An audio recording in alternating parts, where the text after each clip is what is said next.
This is going to be the fastest video we've made yet. We're going to be talking about fasting today.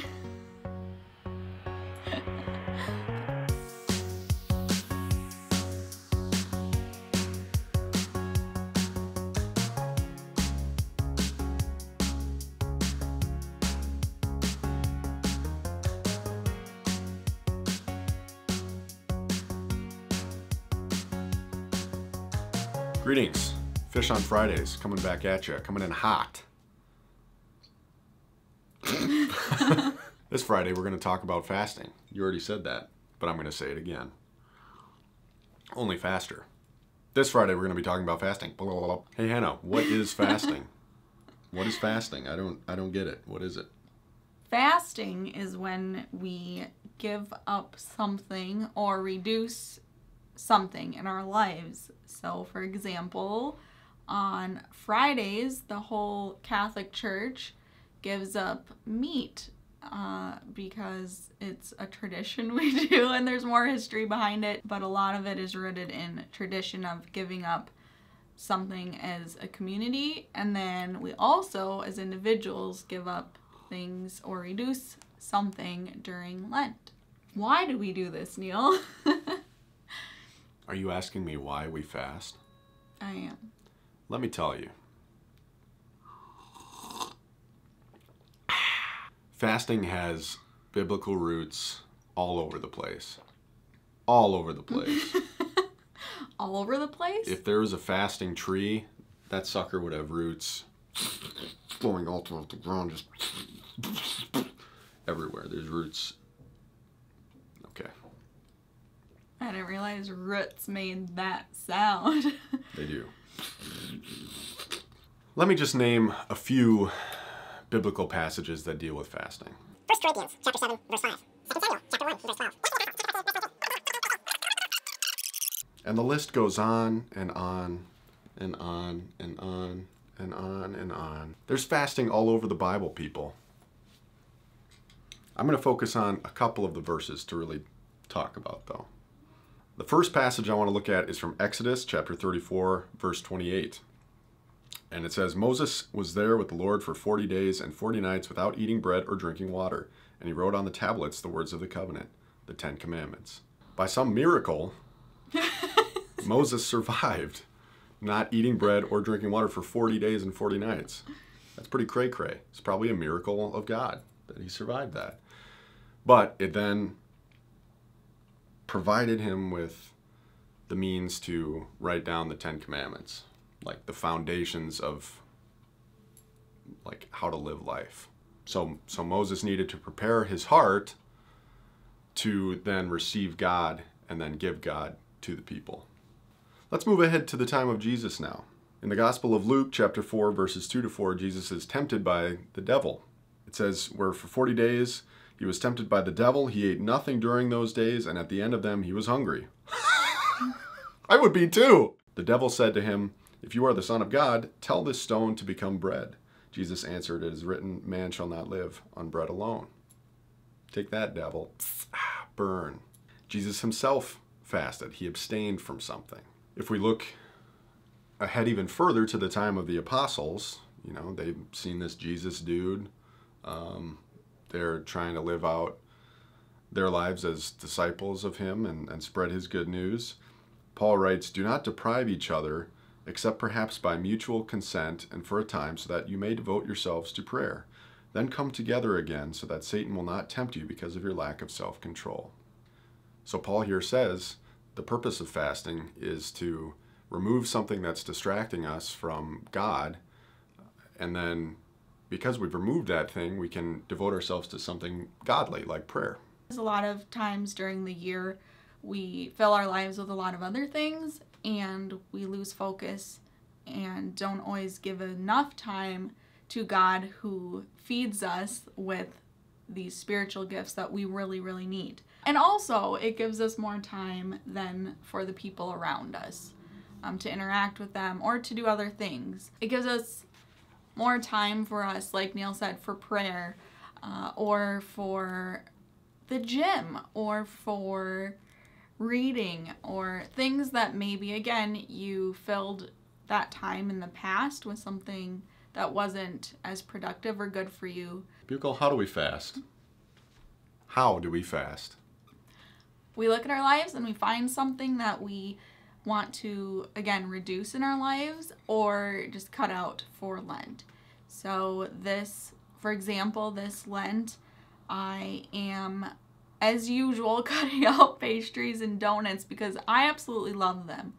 Like, a lot. I'm thinking right now about Hy-Vee's fried donuts, and they're so good. So by cutting donuts, a simple thing, out of my life, I am making room for other things. You know, instead of having donuts, maybe I fill my, I nourish my body with better things. Also, then it gives back the meaning. This seems stupid, but actually, it gives back the meaning and value of donuts to what it was meant to be. Like, a donut is meant to be a treat, a delicacy, something you have on occasion. And so now when I do have them, it's going to be a treat. It's going to be more special. And so it gives that value back to it, which is really cool. I'm giving up a whole lot of things this Lent as part of a program called Exodus 90, which is a little extreme.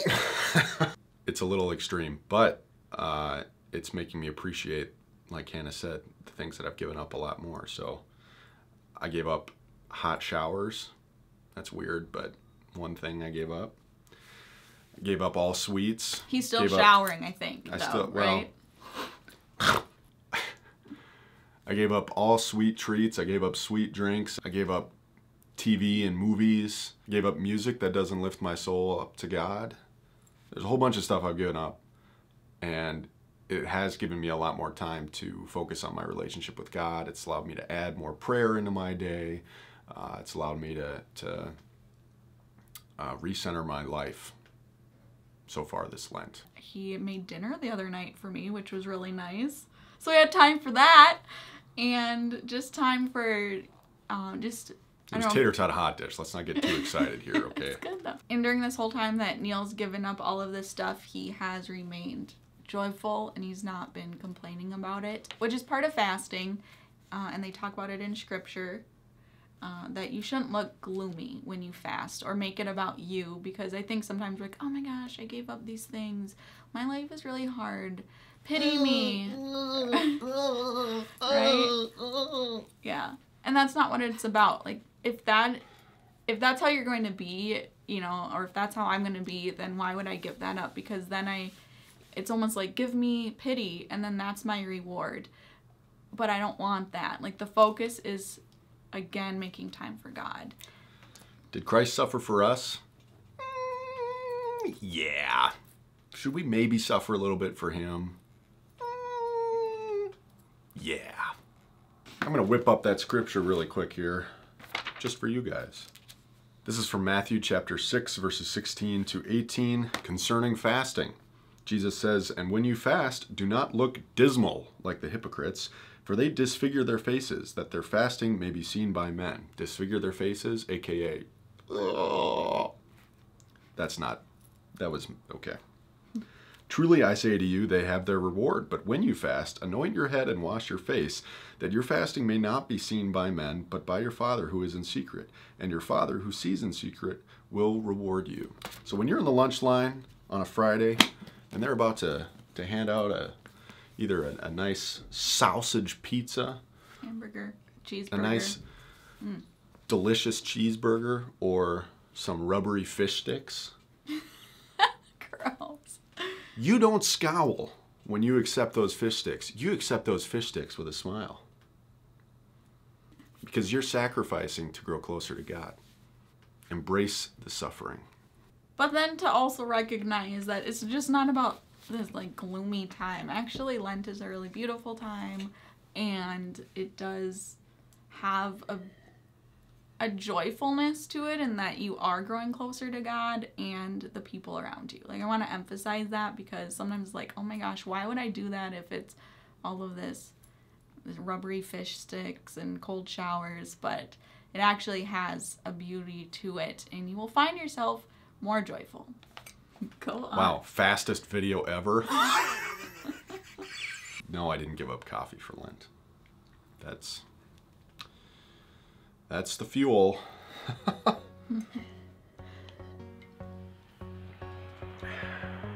Have a blessed third Sunday of Lent.